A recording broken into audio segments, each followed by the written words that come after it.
Green Beret says that he's being targeted by the Obama administration for blowing the whistle. Lieutenant Colonel Jason Amarine says he was threatened with a court-martial after he revealed problems with the U.S. strategy in rescuing American hostages. It all started with the release of Sergeant Bo Bergdahl in Afghanistan in exchange for the Taliban 5. Colonel Amarine testified before that the prisoner swap made him aware that the U.S. hostage policy, he says, made no sense. In early 2013, my office was asked to help get Sergeant Bergdahl home. We also realized that there were civilian hostages in Pakistan that nobody was trying to free, so we added them to our mission. On December 1st of 2014, Representative Hunter submitted a complaint to the IG alleging an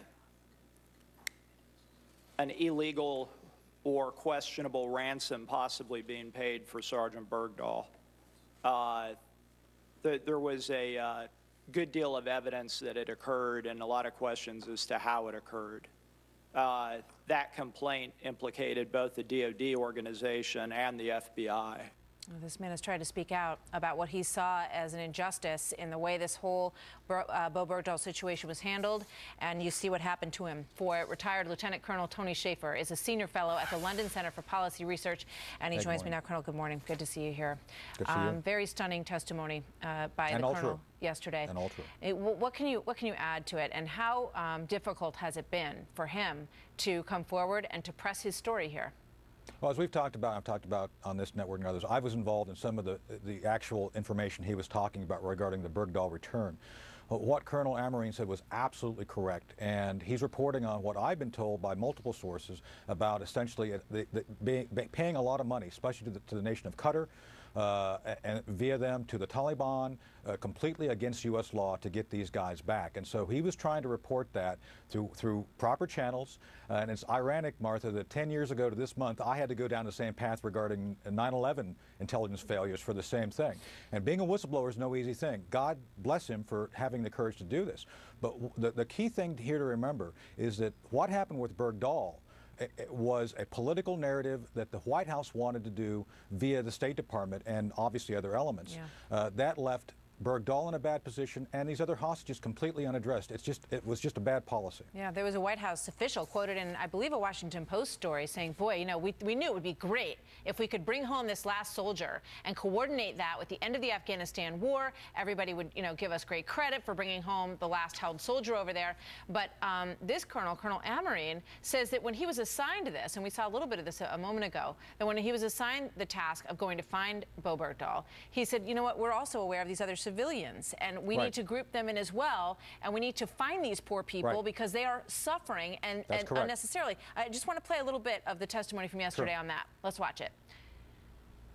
Warren Weinstein is dead.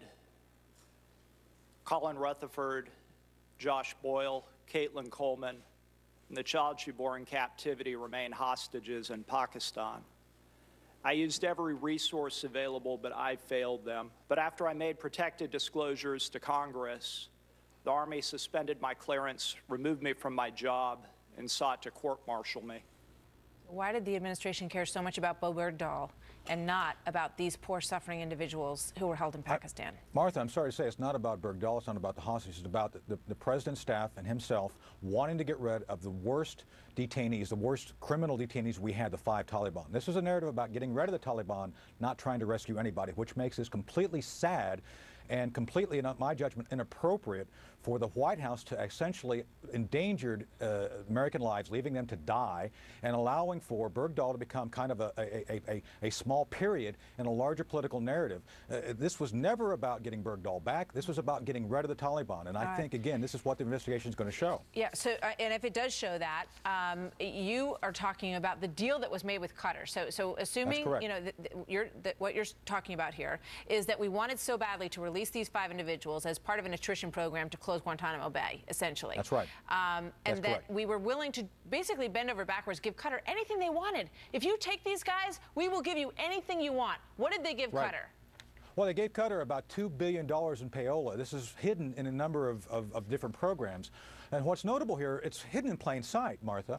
The 5 Taliban returned, only one of those are Haqqani. Haqqani network was holding Bergdahl. The fifth guy had to be thrown in at the last minute because the Haqqani network didn't want the Taliban back. They could care less. They wanted their guy back. So out of the 5, 1 is Haqqani. The rest were actually, basically, we paid the Qatar folks to actually pay the Taliban off to have them take these guys. This deal was bad. It didn't result in anything good. And as stipulated by, we should have used these guys to bring a ceasefire in Afghanistan between the Taliban and the government of Afghanistan. We completely blew that. Yeah. Well, Colonel Amreen says the administration very much wanted him to shut up about what he was talking about. And he testified to that yesterday. Tony Schaefer, Colonel, thank you very much. Yeah, thank you.